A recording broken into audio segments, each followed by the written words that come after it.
Sir को मैं बुलाना चाहता हूं बड़े गर्व के साथ, बड़े सम्मान के साथ कि आदतें अलग हैं हमारी दुनिया वालों से। आदतें अलग हैं हमारी दुनिया वालों से।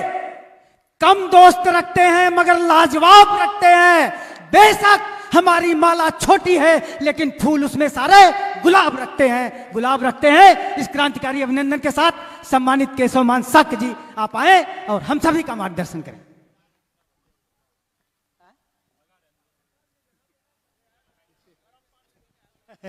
ठीक सर।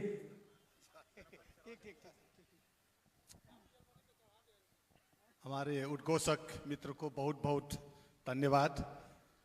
ऐसा वहाँ उनका जो जो संबोधन होता है, अगर सो रहा होता तो फिर अकस्मात उठ जाते तो ये इतना क्रांतिकारी जो भाव व्यक्त करते हैं।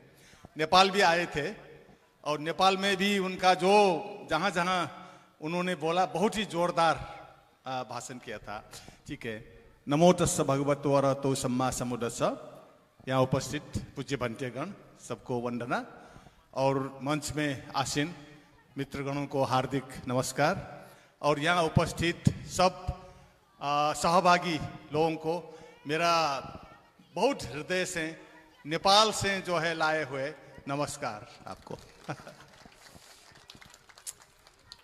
यहाँ बार बार नेपाल का भी जिक्र हुआ और हमें ये सौभाग्य मिला कि हमको आज के दिन में ये कार्यक्रम में निमंत्रणा मिला।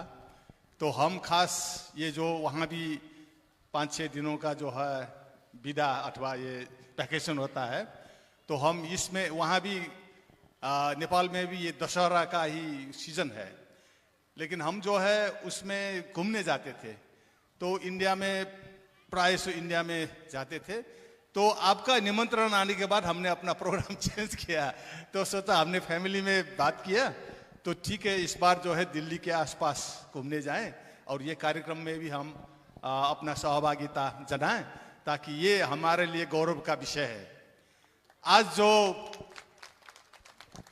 जो ये कन्वेंशन सेंटर का भूमि पूजन हो रहा है, मेरे हिसाब से ये जो भगवान बुद्ध ने जब अपना परिवार और दरबार त्याग करके विश्व के शांति के लिए जो निकल गए ना, उसी के कड़ी में एक कड़ी आज जो है यहाँ हो रहा है मेरे विचार से।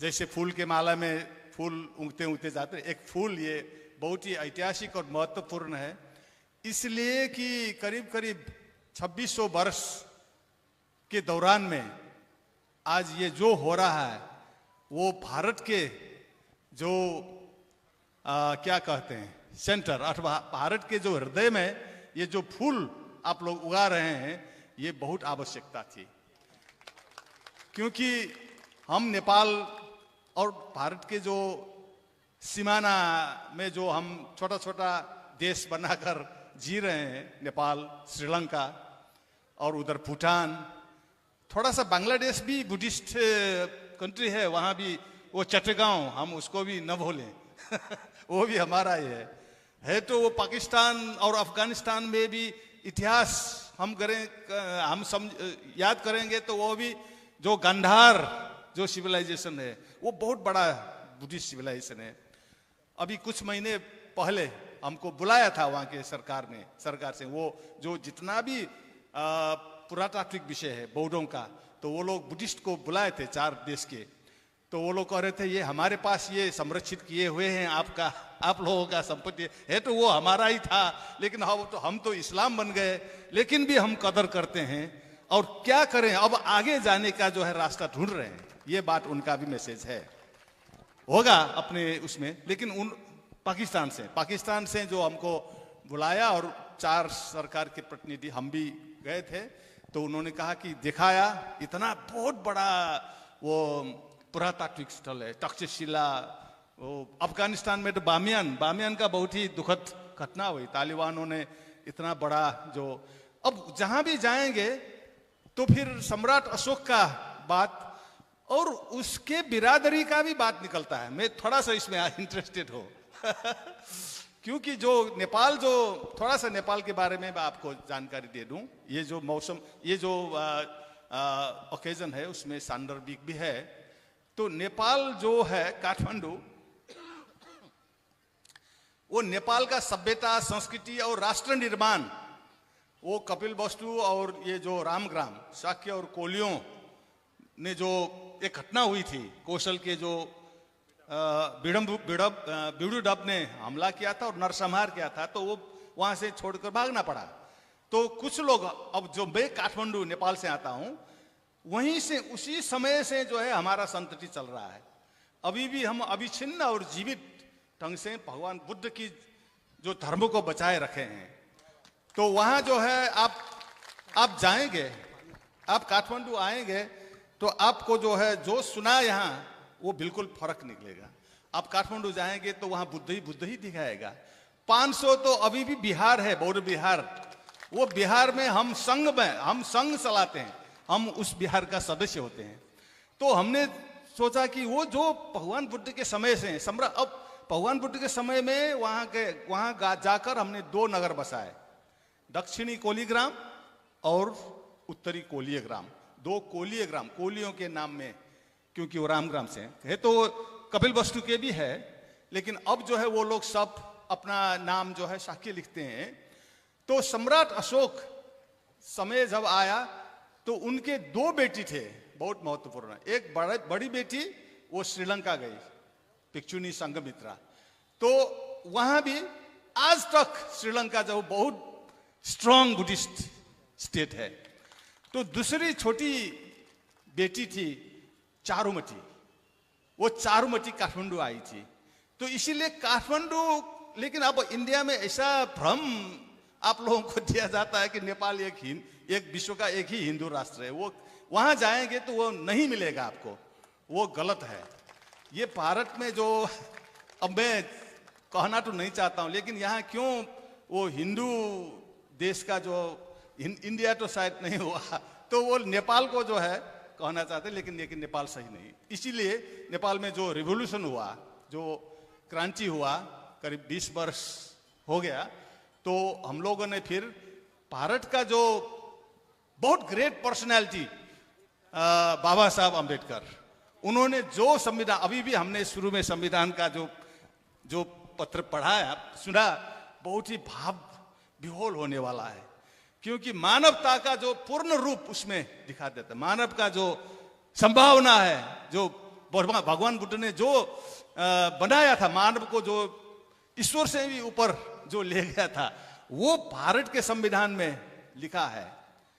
तो इसीलिए हमको जो है भारत के संविधान को जो नमन किया, वो मेरा भी जो भाव विह्वल, क्योंकि हमने जो अभी नया जो राष्ट्र बनाया, उसका संविधान यहीं का करीब ज्यादा से यहीं से लिया है।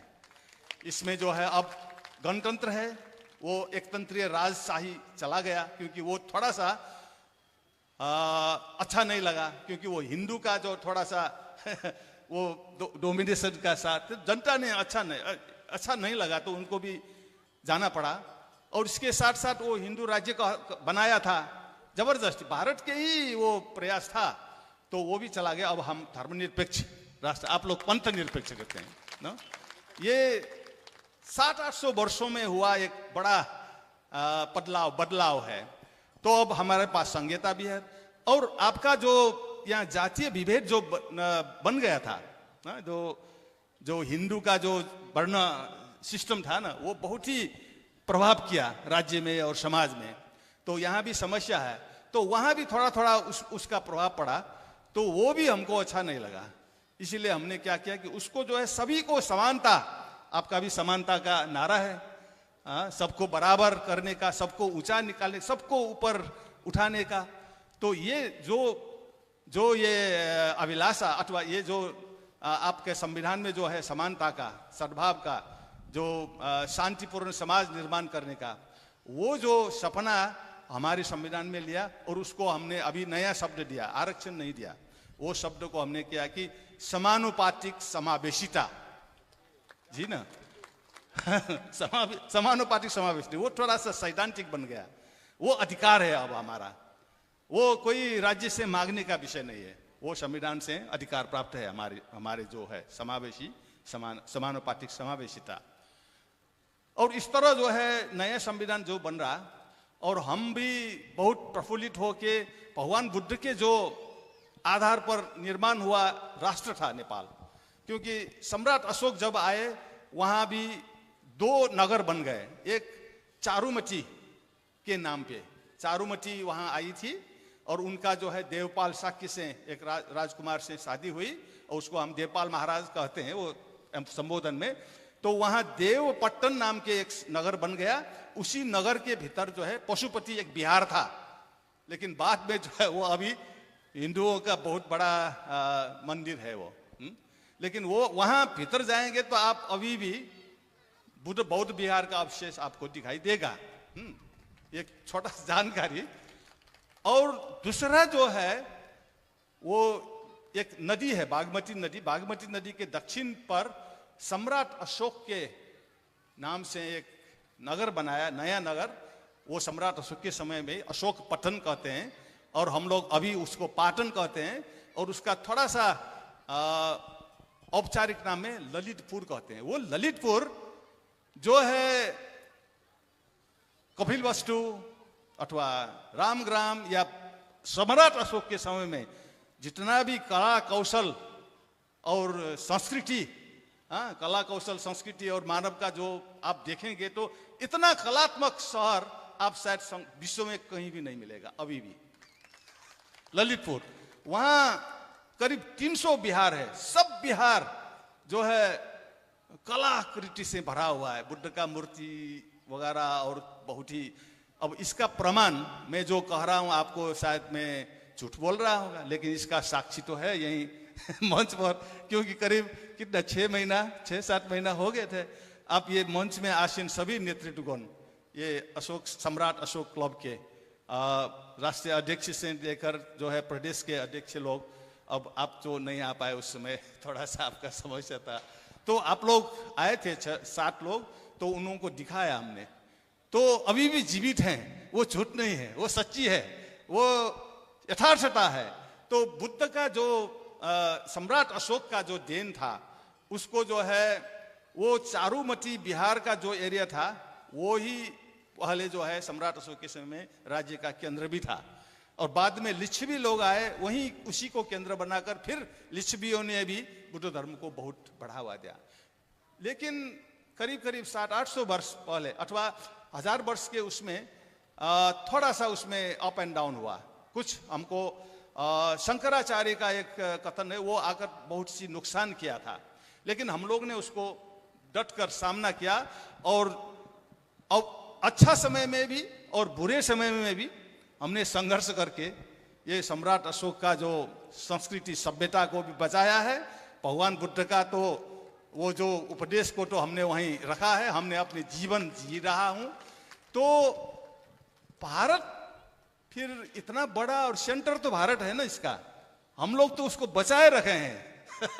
हम श्रीलंका भी बचाए रखा है। श्रीलंका सम्राट अशोक की बड़ी बेटी के उसका जहां वहां जाएंगे तो संघमित्रा और महेंद्र भिक्षु का नाम ही सुनेंगे आप लोग। तो काठमांडू में आएंगे तो फिर अब जो है चारुमती बिहार का हम तो थे, लेकिन उसका महत्व हम भी भूल गए थे। लेकिन जब आप लोग आए और लास्ट ईयर उनके जो है संतति, उनके जो है हम लोग भी है वही शादी वादी सब वही, इसीलिए हमको ये लग रहा है कि जब आपके पास आएंगे तो हम मामा के घर आए हैं। आपको तो आपका भतीजे है आप लोग। तो लेकिन हमको क्या है कि मामा का घर सभी बच्चों का जो है सपना होता है। मामा का घर जाने का मतलब बहुत अच्छा, बहुत क्या है, अच्छा लगता है। लेकिन हम मामा के घर में आए तो मामा ही नहीं मिलता है यहाँ। तो खो गए थे हमारे मामा, लेकिन आप लोग ही हमारे मामा थे। तो आप लोग अब मिल गए, इतना सारे देखिए। और ये सब हम तो अब ये जो पांजा है उसको बहुत गर्व और खुशी होने की बात है। तो उनका घर, मामा का घर आज जो है आप भूमि स्थापना हो रहा है, तो इसका खुशी आप लोगों से ज्यादा हमारे लिए है। तो अब जो भारत में केंद्र नहीं था। हम किससे बात करें जब यहाँ आएंगे तो? बुद्धिज्म के बारे में, सम्राट अशोक के बारे में, अथवा हमारा जो समाज, धर्म और विकास, अथवा आगे कैसे जाएं, ये सब गैप था।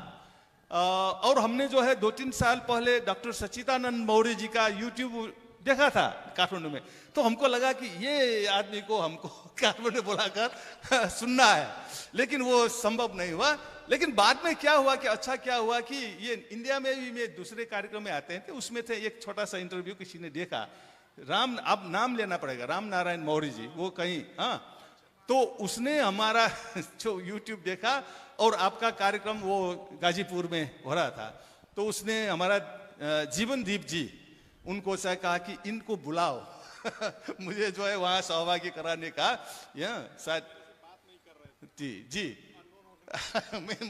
लेकिन फिर बात हो गया और जीवनदीप जी के मार्फत मैं गाजीपुर पहुंचा और आप लोगों से जान पहचान हुआ। इसके बाद फिर आप लोग थोड़ा सा रेकी में 2-3 लोग काठमांडू आए, दिखाया, और उन्होंने सोचा ये तो काठमांडू तो सम्राट अशोक क्लब, अगर नेपाल के काठमांडू नहीं गए और उसके जान पहचान क्या सम्राट क्लब सम्राट अशोक क्लब का कोई अर्थ नहीं, क्योंकि अपने जो बुआ के घर नहीं आए तो क्या हम कैसे मामा आपको मानेंगे?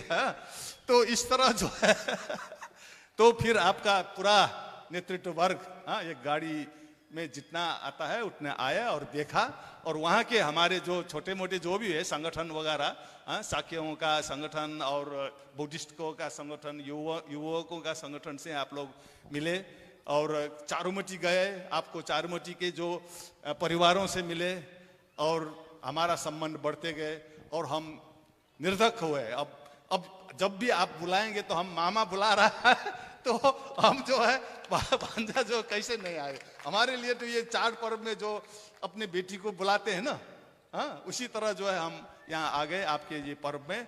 बहुत बहुत अब सफलता की शुभकामना है, और भी आप लोगों को काठमांडू आना है, देखना है और आना जाना है, और बहुत विषय में हम लोग जो है विचार विमर्श करना है आगे जाने का। अब जो है आगे जाने का रास्ता, पहले तो कुछ भी नहीं था, कुछ अंधकार जैसा था, अब प्रकाश आप लोगों ने जो है सभी जगह में प्रकाश का देना शुरू कर दिया। अब हमको आगे जाने का साथ मिलकर, मेरे विचार से हमको जो है श्रीलंका के जो है वहाँ भी संपर्क करना है, और चट्टगांव बांग्लादेश में भी संपर्क करना है। शायद पाकिस्तान अफगानिस्तान में तो अभी कोई है नहीं, है तो हमारा संपत्ति है वहाँ, खजाना तो बहुत है, लेकिन वो लोग भी कहते हैं कि आप लोगों का खजाना आप इसका क्या ले जाओ। ये भावना है वहाँ भी, हम जब गए थे तो इतना ही नहीं, जो चीन और तिब्बत और जापान और कोरिया जहाँ बुद्धिज्म गया, वो तो भारत से ही तो गया है। सम्राट अशोक का ही देन है कि सम्राट अशोक ही वो महान सम्राट थे जिसने बुद्धिज्म को सिर्फ भारत में सीमित नहीं किया। उन्होंने जो धम्म मिशन सभी जगह, वही एक धम्म मिशन काठमांडू में आया था, एक धम्म मिशन श्रीलंका गया था। तो यही धम्म मिशन के कारण आज जो विश्व में जो बुद्धिज्म का जो मैसेज है और शांति, विश्व का शांति का लिए एक आधार तैयार किया हुआ। लेकिन अब कुछ समस्या है, तो हम लोग आकर जो है आप लोगों ने विश्व का जो 1-2 नारा लिया, विश्व गुरु होने का अथवा विश्व में जो देने का, वो सही है, वो भारत ही दे सकता है, वो और कोई नहीं दे सकता। लेकिन भारत में कौन देगा? देने वाला कौन है? तो कोई नहीं था। लेकिन आप लोगों ने जो शुरुआत किया, आप ही उसका अथॉरिटी बन जा सकते हैं, और उसमें सफलता मिले। अब हम भी अपने मामा के मिशन में हम भी साथ रहेंगे। बहुत बहुत धन्यवाद। भवतु सर्वमंगलम्।